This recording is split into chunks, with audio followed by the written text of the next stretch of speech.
தமிழர் பண்பாடு வீழ்கிறது என்று நான் பேச போறையா.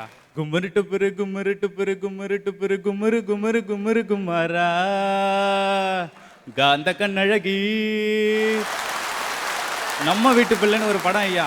அந்த படத்துல இந்த பாட்டுல ஒரு லைன் ஒன்று வருது. நிலவுல மச்சு வீடு வாங்கி இன்டர்நெட் இல்லாமலே 10 புள்ள பெத்துக்கலாம், அந்த 10 புள்ளைக்கும் தமிழ் சொல்லி கொடுத்து பேச கேட்கலாம் அப்படின்னு சொல்லிட்டு ஒரு கவிஞர் எந்த அளவுக்கு தமிழ் பண்பாடு வீழ்கிறது என்று ஒரு ஏக்கத்தோடு இருந்திருந்தா இப்படிப்பட்ட ஒரு பாடலை எழுதியிருக்க வேண்டும். நீங்க சொல்லுங்க. பாட்டை முழுசா பாடினா தானே நாங்கள் அனுபவிப்போம்.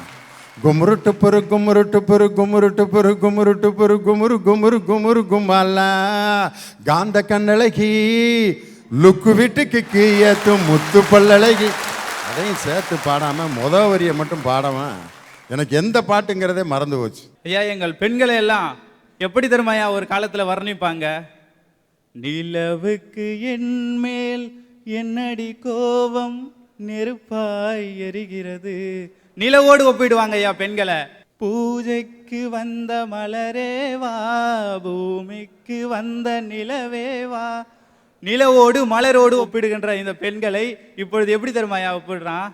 சில்லாக்கி நைட்டில் தான் சோக்காக்குதுங்கோ, அவளை கட்டிக்கணும்னா சந்தோஷம் தாங்கோ, அடிய போடி பச்சை சிரிக்கு, இப்படியெல்லாம் பெண்களை கொச்சை வார்த்தை சொல்லி இவர்கள் இந்த பண்பாட்டு நாகரிகத்தை அழித்து வருகிறார்கள். ஐயா, தமிழருடைய பாரம்பரிய உணவு எது தெரியுமா? ஏன் தம்பி இந்த பாட்டுலாம் நீ கேட்டதே இல்லையா?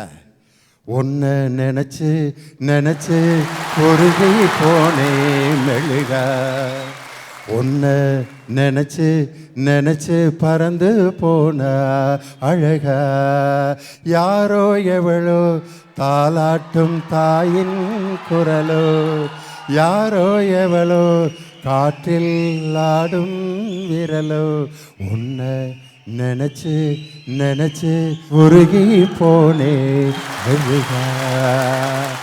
ஐயா, தமிழருடைய பாரம்பரிய உணவு எது தெரியுங்களா ஐயா? எது தம்பி? அசைவ உணவு அப்படின்னு எடுத்துக்கிட்டோம்னா உடும்பு கறி மூங்கில் அரிசி. சைவ உணவு எடுத்துக்கிட்டோம் அப்படின்னு சொன்னா மாதுளம் பிஞ்சு வெண்ணெய். ஆனா இன்னைக்கு என்ன உணவு சாப்பிட்றேன்னு நமக்கே தெரியாம சாப்பிட்டுட்டு இருக்கேன் ஐயா. நான் செங்கல்பட்டுலேருந்து வரேன் ஐயா. செங்கல்பட்டு ஒரு காலத்தில் செங்கழி நீரால் செம்மையான பயிர்கள் விளையும் பூமியாக இருந்தது. அதனால் அது செங்கழி நீர் பட்டு என்று இருந்தது. காலப்போக்கில் அது குறுகி செங்கல்பட்டாக மாறிவிட்டது. அதன் பக்கத்து மாவட்டம் விழுப்புரம் ஐயா. அந்த விழுப்புரம் விழிப்போடு படை வீரர்கள் இருக்க வேண்டும் என்பதற்காக விழிப்படையர்கள்புரம் என்று காலப்போக்கில் குறுகி அது விழுப்புரம் என்று மறுகிவிட்டது.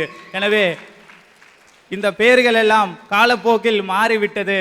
வாழ்வது நாமாக இருக்கின்றோம், வீழ்வது நம் பண்பாடு தமிழுமாக இருக்கின்றது. எனவே எனக்கு இந்த வாய்ப்பினை அளித்த கலைஞர் டிவிக்கும் உங்களுக்கும் மனமார்ந்த நன்றி கூறி விடைபெற்றுக் கொள்கிறேன். நன்றி, வணக்கம்.